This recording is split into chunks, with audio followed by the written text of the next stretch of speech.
გორში 30 წლამდე ასაკის ქალი სავარაუდოდ ეგრეთ წოდებული ღორის გრიპით გარდაიცვალა. პაციენტი სტაციონარში პარასკევს ვირუსული ინფექციით მოათავსეს. მას თანდაყოლილი დაავადებაც აღენიშნებოდა. გორში გრიპით გარდაცვალების ეს უკვე მეორე შემთხვევა იყო. გასულ კვირას ვირუს 38 წლის მრავალშვილიანი დედა ემსხვერპლა. სამედიცინო გორმედის ცენტრალურ კლინიკაში გარდაიცვალა ორი პაციენტი. ერთი არის დადასტურებული H1N1 და ერთი გაბატონი არის სავარაუდო გრიპის შემთხვევა. ორივე პაციენტს ჰქონდათ საკმარისად მძიმე სომატური, პრობლემები, თანხლები დაავადებები. პირველთან იყო გულის მანკი, ერთი და მეორე იყო დაგვიანებული მომართვიანობა. მეორე პაციენტს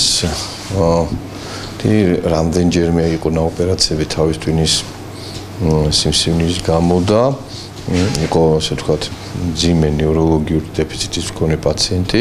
ექიმის დავით ყაზაიშვილის განცხადებით ამჟამად კლინიკაში რისკ ჯგუფის მქონე ორი პაციენტი მკურნალობს. მის გარდა კლინიკაში განაგრძობს მკურნალობას ორი განსაკუთრებულად მძიმე და რთული პაციენტი რეანიმაციულ განყოფილებებში, რომლებსაც სავარაუდოდ, ველოდებით პასუხს ალბათ მოვლ, აქვთ გრიპის და გრიპის შემდგომი დაზიანებები.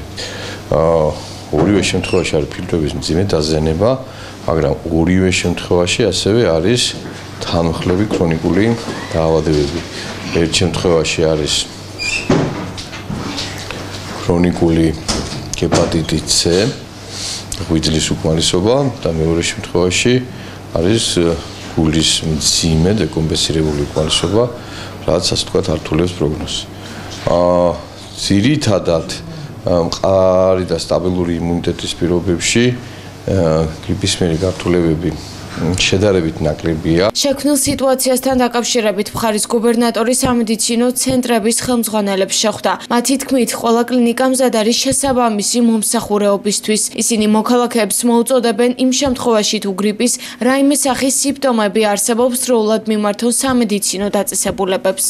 რაც შეეხება პროცენტულ მოცულობას სავარაუდო ინფექციის გავრცელების შიდა ქართლში ადეკვატური არის იმ მონაცემებთან, რომლებიც მთლიანად საქართველოში, მათ შორის დედაქალაქშიც არსებობს. ბუნებრივია მომატებული არის მომართვიანობა, მაგრამ დაწესებულება ქსელი ამას შეხვდა მომზადებულად, შესაბამისი სამედიცინო აპარატურული მხარდაჭერა გაგვაჩნია, ესევე არის სპეციალიზირებული სამედიცინო სამკურნალო საშუალებები და სახარჯი მასალები, ესევე მობილიზებული არის მედპერსონალი საჭიროების შემთხვევაში სრულად მედპერსონალის გამოძახების შესაძლებლობაც არსებობს, ესე რომ რაიმე პანიკის საფუძველი არ არსებობს. ეხება კარანტინს იავნასთან დაკავშირებით, ეს არის ღონისძიება, ეს კარანტინი თავის კლასიკური გაგებით შეიძლება არ იყოს ესე ახმული, საერთოდ ფართო კომბინირებული პროცესი არის. ამჟამად შეზღუდული არის მნახველთა მიმოსვლა დაწესებულებაში, ვინაიდან თავიდან ავიცილოთ ინფექციის გავრცელების შესაძლებლობა. ზოგადად ვითარება დამაკმაყოფილებელია, სრულად აკონტროლებენ სამედიცინო დაწესებულებები არსებულ ვირუსების გავრცელების შესაძლო საფრთხეებს. მთავარია, რომ არის რესურსი, რომ დამატებითი პაციენტები მოთასებული იქნენ სამედიცინო დაწესებულებებში და სხვა რაიმე მედიკამენტოზური თვალსაზრისით, ან რაიმე ტექნიკური თვალსაზრისით რაიმე შეფერხება არ აქვს რეგიონში არსებულ სამედიცინო დაწესებულებებს. ასევე ძალიან მნიშვნელოვანია პაციენტებმა გაითვალისწინონ, რომ დროულად მიმართონ სამედიცინო დაწესებულებებს და მიიღონ სერვისი ადგილზე ოჯახის ექიმების დახმარებით. რაც შეეხება სასწრაფო დახმარების გამოძახების რაოდენობას, გორში სასწრაფოს ხელმძღვანელის განცხადებით, დეკემბრის თვეში 3000-ზე მეტი გამოძახება იყო, ხოლო იანვრის პირველივე კვირას 1000-ზე მეტი.